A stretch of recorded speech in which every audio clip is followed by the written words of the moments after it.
devant une réalité, je dirais, aussi crue, aussi brutale, il faut, je crois, réaffirmer, sans essayer de négocier quoi que ce soit, nos convictions. C'est pour ça que je vais aborder 3 thèmes. Le premier, c'est évidemment sur la position de principe que nous devons défendre.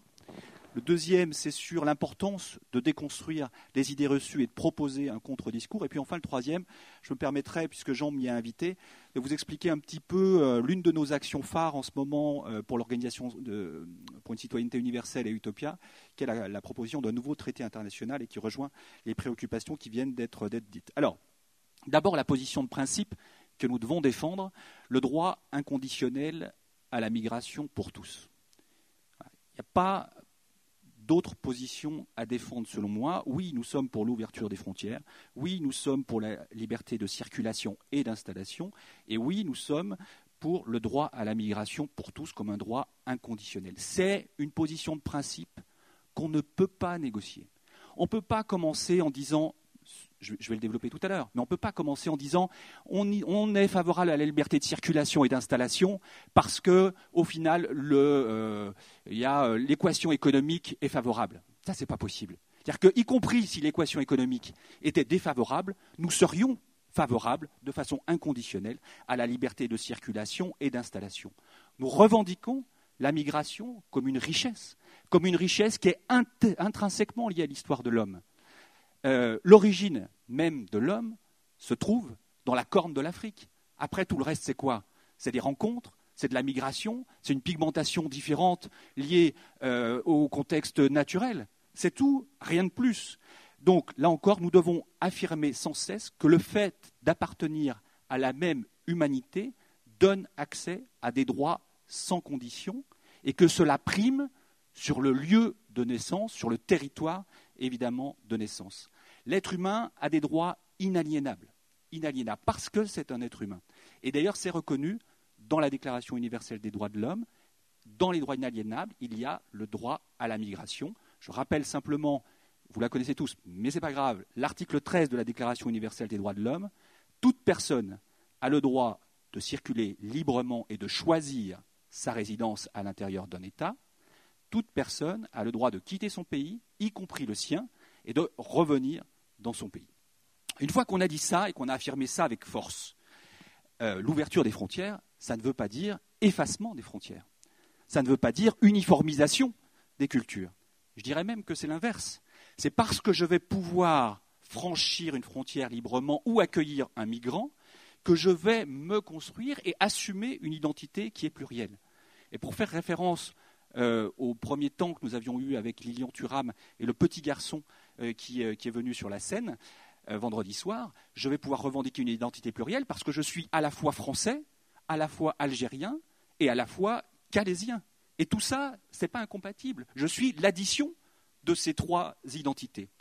Exercer sa citoyenneté au niveau local, c'est pouvoir revendiquer une langue, c'est pouvoir revendiquer une culture, c'est pouvoir cultiver des coutumes. Et tout ça ne peut se faire que dans un monde qui est bienveillant, que dans un monde qui est fraternel et que dans un monde qui est forcément ouvert. Et cette co-construction d'une identité qui est à la fois singulière et à la fois commune, elle est par nature incompatible avec la clandestinité. Alors, je reprends simplement une phrase qui m'a marqué de l'écrivain qui était là hier, qui s'appelle Gazmen Kaplani et qui nous a dit « Le migrant est le miroir de nous-mêmes ». Donc je trouve que c'est quelque chose de relativement fort. Donc sur cette question de liberté de circulation et d'installation, pas de négociation sur le principe. C'est une position que nous devons sans cesse défendre. Dans le même mouvement que nous avons cette position de principe, je crois qu'il faut revenir effectivement sur un certain nombre d'idées reçues à déconstruire et affirmer une sorte de contre-discours. Tenir aujourd'hui un contre-discours dans notre société, c'est un acte politique fort. Donc c'est important de tenir ce contre-discours, c'est important de pouvoir faire entendre une autre voix sur cette question de la déconstruction des idées reçues. Là, simplement 3 petits points. Premièrement, la responsabilité historique des pays du Nord. Deuxièmement, les questions économiques, mais je n'y reviendrai pas puisque ça a été développé hier par David Flachet notamment. Et enfin, la mise en perspective du phénomène migratoire. Simplement pour nous donner quelques arguments clés. La responsabilité des pays du Nord. Ne pas oublier notre passé colonial. Ne pas oublier notre passé colonial et la manière dont nous avons pillé méthodiquement les pays du Sud et installer des dictatures. Donc aujourd'hui, la fragilité économique et la fragilité institutionnelle d'un certain nombre de pays est directement liée à cette histoire-là. Donc ne pas oublier cette histoire. De la même manière, vous y avez fait allusion sur l'agriculture. Dans le monde aujourd'hui, vous avez 1 milliard de personnes qui souffrent de la faim. 1 milliard de personnes. Sur ces 1 milliard de personnes, vous avez de façon paradoxale 800 millions d'agriculteurs qui souffrent de la faim dans le monde aujourd'hui. Lié à quoi essentiellement? Lié à la politique agricole des États-Unis et de la politique européenne qui empêche une véritable souveraineté alimentaire des pays du Sud. Pourquoi? Parce que nous faisons des subventions à l'exportation. Je prends souvent l'exemple du poulet subventionné en France que nous exportons sur les marchés locaux en Afrique en dessous du prix de production local, ce qui conduit évidemment à un exode rural. Voilà. Donc nous avons une responsabilité directe, y compris dans ce qui se passe ailleurs et dans le fait qu'aujourd'hui nous n'arrivons pas vers une souveraineté alimentaire et en tout cas une autosuffisance alimentaire. Évidemment, vous l'avez évoqué sur le dérèglement climatique, responsabilité criante des pays du Nord. La moitié des émissions de gaz à effet de serre aujourd'hui dans le monde, c'est la Chine, les États-Unis, l'Europe. La moitié, 50%. Selon le scénario du GIEC, qui a fait plusieurs scénarios, le plus probable, c'est en 2100, une montée des eaux de 1 mètre. 1 mètre de montée des eaux. Une personne sur 8 dans le monde sera directement touchée par cette montée des eaux. Ça veut dire 800 millions de personnes. Donc forcément, il y aura, à un moment donné, des déplacements de population, même si ce ne sera peut-être pas d'un pays à un autre, n'empêche qu'il y aura des déplacements de population et qu'à l'origine de ces déplacements de population, il y a une responsabilité criante de l'Europe, des États-Unis et de la Chine dans, encore une fois, les émissions de gaz à effet de serre. Ça, ce sont évidemment les premiers arguments qui sont des arguments sur la responsabilité historique. Argument économique, je n'y reviens pas. Simplement, David en a parlé hier, simplement quand même, les chiffres, les additions n'ont pas été faites hier, donc je me permets 45 000 expulsions par an. 26 000 € le coût d'une expulsion. Voilà. Donc 1,2 milliard par an pour les expulsions. Sans compter, on nous l'a dit aussi, le coût des 45 000 qui ont été emprisonnés et qui n'ont pas été expulsés. Rappelez-vous, donc 1,2 milliard, rappelez-vous l'OFPRA hier, budget annuel de l'OFPRA, 40 millions d'euros par an. Voilà. Donc ce sont des choses qu'il faut avoir en tête aussi en termes d'arguments économiques. Dernière chose sur ce volet-là, la mise en perspective du phénomène migratoire. Important les chiffres qui ont été rappelés tout à l'heure. 3,1% de la population mondiale migre. Bon, ok, c'est important, mais c'est quand même loin d'être généralisé. Et à l'intérieur, ça a été rappelé aussi, 80%, peut-être un peu moins maintenant, mais 80% sont des migrations sud-sud. 20% sont des migrations nord-sud. Important à rappeler, l'appel d'air, le fameux appel d'air. Là aussi, hier, il s'est passé quelque chose en termes d'arguments qui est très important. C'est le directeur de l'OFPRA qui nous explique que lui n'y croit pas. Donc ça tombe bien, ça va dans notre sens. Enfin, c'est le seul truc qui allait dans notre sens. Mais quand même, c'est quand même important à souligner. Donc l'appel d'air, selon lui, est un mythe. Et selon nous aussi, c'est une fable. Rappelons-nous, en 90, on nous avait dit quoi? Chute du mur, vous allez voir. Populations vont déferler sur l'Europe de l'Ouest. Il n'y a pas eu de déferlement sur l'Europe de l'Ouest. En 2003, en Italie, régularisation de 634 000 sans-papiers. C'est en 2005, en Espagne, qu'il y a eu une régularisation de 690 000 sans-papiers. Aucune étude n'a montré qu'il y a eu un afflux des sans-papiers de France vers l'Espagne ou des sans-papiers de France vers l'Italie pour se faire régulariser. Il n'y a pas eu d'appel d'air à ce moment-là. Donc, là aussi, il faut que nous puissions avoir un discours fort sur cette question de l'appel d'air. Et puis, je me permets, puisque Jean l'a dit, on a appris beaucoup de choses pendant ces 3 jours, de rappeler un chiffre, moi, qui m'a vraiment marqué, sur les demandes d'asile. Je crois que ça a été dit hier, je ne sais plus par qui, mais sur les demandes d'asile. Là aussi, pour déconstruire. C'est-à-dire que l'Angleterre, 0,5 demandes d'asile pour 1000 habitants. 0,5. La France, 1 demande d'asile pour 1000 habitants. La Suède, 8 demandes d'asile pour 1000 habitants. Là aussi, ça remet en perspective un certain nombre de choses. Donc, réaffirmer notre position de principe sans négocier. Deuxièmement, la bataille se joue aussi sur la déconstruction des idées reçues et de proposer un contre-discours. Et enfin, troisièmement, et ce sera mon dernier point, c'est il faut changer la norme. Voilà, il faut changer la norme. C'est ce que vous faites effectivement essayer de faire avec ces dialogues qui ont eu lieu à l'ONU. Nous proposons à Utopia, au sein de l'Organisation pour une citoyenneté universelle, une initiative qui est de se battre pour un nouveau traité international sur les migrations. Nous avons un certain nombre d'initiatives de façon modeste que nous essayons de prendre avec, David l'a présenté hier, l'Organisation pour une citoyenneté universelle, donc qui est composée d'Utopia, d'Emmaüs International et de France Liberté. Alors nous défendons dans les forums sociaux mondiaux, le dernier c'était à Tunis il y a quelques semaines, un grand moment, je crois. Nous défendons donc un certain nombre de grandes initiatives. J'en cite deux que je ne développerai pas ici, mais qui sont des initiatives importantes. La première, c'est de défendre un réseau des villes qui propose une citoyenneté de résidence. Un réseau des villes au niveau mondial. Je m'explique. New York, par exemple, ils ont délivré des sortes de cartes de citoyenneté locale qui permettent d'accéder à un certain nombre de droits concrets. Je peux utiliser les services municipaux, aller à la piscine, je peux emprunter des bouquins, je peux faire garder mon enfant, etc., etc., etc. Donc l'idée derrière ça, c'est de se dire, on va essayer de mettre en réseau un certain nombre de villes dans le monde qui défendent une même citoyenneté de résidence et qui changent concrètement la vie des migrants quand ils se trouvent dans ces villes-là. Ça, c'est le premier sujet. Le deuxième sujet, c'est le passeport de citoyenneté universelle. Donc je pense que vous êtes toutes fait prendre en photo là-bas, voilà, donc qui est aussi une initiative du mouvement Utopia. Je remercie d'ailleurs Anthony de ce qu'il fait. Et donc qui permettra à terme, pour les pays qui le reconnaissent à sa frontière, de pouvoir franchir librement une frontière et de pouvoir s'installer. Là aussi, tout à l'heure dans le débat, je vous expliquerai peut-être où nous en sommes.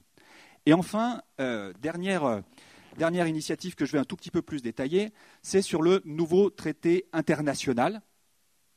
C'est pour l'instant un projet, et que nous espérons en tout cas le faire signer par un certain nombre de pays, malheureusement pas des pays européens, peut-être en dehors de la Grèce, peut-être, mais tout de même. Et il s'agit, je crois, d'une démarche unique dans l'histoire. On est allé voir les institutions internationales, l'UNESCO, l'ONU.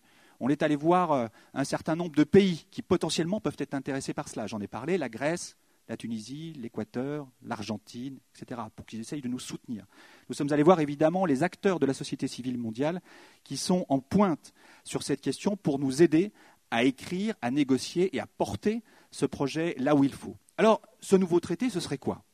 Ce serait un nouveau traité qui dit 5 points rapides.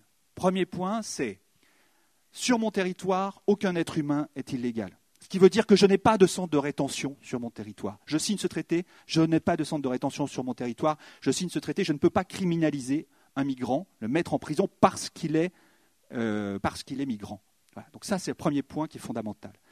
Deuxième point, évidemment, si je signe ce traité, j'ai accès à des droits.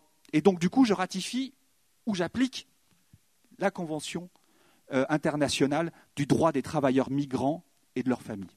Là, c'est un point qui est très important. Donc, c'est une manière de remettre à l'ordre du jour cette signature qui, aujourd'hui, on vous l'a dit, n'a été signée et ratifiée que par 48 pays. Et encore, certains ont émis un certain nombre de réserves sur un certain nombre de dispositions qui sont dans cette convention internationale. Troisième point, c'est la question du droit d'asile en élargissant la question du droit d'asile aux déplacés climatiques. Ce qui n'est pas le cas aujourd'hui. Donc, c'est quelque chose qui serait important également. Et enfin, quatrième point, je supprime les visas, on va parler tout à l'heure, entre pays signataires. Donc je crée un espace de liberté de circulation et d'installation entre pays signataires, y compris si je suis sur des continents différents. Donc ça, ce serait aussi une première. Et enfin, dernier point, en contrepoint de l'OIM, je crée une organisation internationale mixte, paritaire, entre la société civile et les pays. Aujourd'hui, pourquoi pas l'OIM ? Parce que l'OIM est essentiellement financée par les États-Unis, est essentiellement une organisation qui n'est pas au sein de l'Organisation des Nations Unies. Donc il faut absolument pouvoir proposer une nouvelle organisation sur les questions migratoires. Donc concrètement, ce projet de nouveau traité pourra non seulement modifier, changer les conditions de vie des migrants dans les pays concernés, mais aussi ça montrera une autre voie au monde. C'est-à-dire qu'aujourd'hui, on voit que l'ensemble des pays dits puissants, dits développés, eh bien, sont dans une voie qui est totalement différente. Nous devons montrer un autre chemin. C'est aussi ça l'ambition. Même si ce traité est signé par 3 pays, 4 pays, 5 pays, 15 pays, Ce n'est pas la question. Il faut pouvoir dire au monde, voilà, une autre voie existe. C'est possible. Et d'ailleurs, on va vous démontrer que c'est possible et on va vous démontrer que la migration est une richesse. Enfin, je rajoute une autre dimension en vous écoutant, ce qui m'a fait penser, c'est que le fait que ce traité, qui aura force de droit, sera co-rédigé à la fois par des représentants d'États, donc de la démocratie représentative, mais aussi par de la société civile, eh bien, est en soi une forme de transgression et une forme de rupture. Parce qu'ici, on n'imagine plus la société civile comme un lobby, on n'imagine plus la société civile comme une influence, mais on imagine que la société civile est partie prenante dans le fait qu'elle produit elle-même du droit, et de façon directe et de façon réelle. Donc, c'est l'idée de marquer une rupture dans la manière dont on exerce sa citoyenneté, dans la manière dont on exerce la démocratie. On élargit finalement le cadre de la représentation et de la légitimité, puisque produire du droit n'est plus l'apanage simplement des États, mais serait aussi l'apanage donc de la société civile qui aurait son mot à dire. Je conclus, Jean. Voilà. En disant, je conclus. Non, simplement, je veux absolument conclure. Pourquoi ? Pour remercier notamment le Chanel. Voilà. C'est-à-dire que le combat qu'on entreprend, même si, bon, la tonalité est optimiste, en vrai, c'est quand même pas simple, c'est pas gagné, le combat sera long. Je dirais même que ce qu'on entreprend peut apparaître presque démesuré, les rapports de force sont inégaux, et aujourd'hui, ils ne sont pas en notre faveur. Mais je crois que ces 3 jours, eh bien, ça nous a donné une force supplémentaire. Et que la formule du Chanel est une formule assez magique, c'est-à-dire qu'on a eu une succession de poètes, évidemment de personnes engagées, de musiciens, de causeries, de professionnels aussi engagés, de militants. Et je crois qu'on a réussi, en tout cas quelque chose de précieux, c'est une transmission d'humanité par du sensible. Donc pas simplement par du flux, mais aussi par du sensible.